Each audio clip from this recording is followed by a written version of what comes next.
అసలు ప్యాషన్ అంటే ఏంటో విరాట్ కోహ్లీని చూస్తే తెలుస్తుంది. బౌండరీ దగ్గర ఫైన్ లెగ్ లో ఫీల్డింగ్ చేస్తున్నా ఇక్కడ బ్యాటింగ్ ఆడుతుంటారు కదా, వాడి మీద ప్రెషర్ పెట్టగలడు అతనుకున్న ఇంటెన్సిటీతో. ఎక్కడ బాల్ వస్తే అదేదో మాటేసిన పులిలా ఉంటాడు. అతని ట్రైనింగ్ ఎలా ఉంటుంది, బీస్ట్ లెవెల్ ట్రైనింగ్ ఉంటుంది. ఇప్పుడు యావరేజ్ ఫీల్డర్ ఎవరైనా 30 feet పరిగెత్తగలరు అనుకో, ఇంకా సూపర్ గా ఫీల్డింగ్ చేసేవాళ్ళు 32 feet పరిగెత్తారు. ఇంకా లెజెండరీ ఫీల్డింగ్ చేసేవాళ్ళు 33 అనుకో. ఈ వర్క్స్ ఫర్ దట్ 1 feet. 32 నుంచి 33 కి డిఫరెన్స్ 1 feet ఉంటుంది కదా. Why can't I be in that? ఆ ఎక్స్ట్రా 1 feet కవర్ చేయాలి. పై నుంచి కింద పడేలోగా 33 feet పరిగెత్తగలిగే ఎబిలిటీస్ రావాలంటే నేను ఏం చేయాలి అన్నట్టుగా ట్రైనింగ్ ఉంటుంది అతను. ఓ మై గాడ్, అతను చూస్తే ఏంట్రా ఒకటి ఏదైనా పని చేస్తే ఇలా చేయాలా అనిపిస్తుంది. గ్రౌండ్ లో దూరంగా ఎక్కడో నిలబడున్నా ప్రతి ఇంచులో విరాట్ కోహ్లీ ఉంటాడు. అంత ఇన్వెస్ట్మెంట్ ఉంటుంది ఎమోషనల్ గా అతను. ఇది నాది, నా దేశం కోసం ఆడుతున్నా, నా ఆట అన్నట్టు ఉంటుంది. అతను బ్యాటింగ్ ఆడేటప్పుడు అవతల సెంచరీ కొట్టారనుకో, ఫర్ సపోజ్ శ్రేయాస్ అయ్యర్ ఎవరు ఉన్నారు, విరాట్ కోహ్లీ సెలబ్రేట్స్ శ్రేయాస్ అయ్యర్ సెంచరీ, తనకన్నా junior.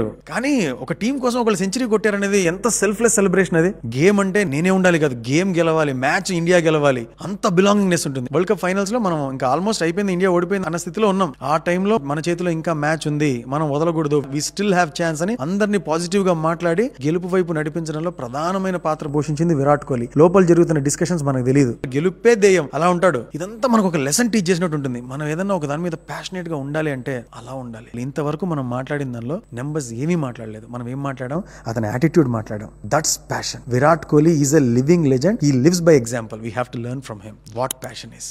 That's Virat Kohli for you.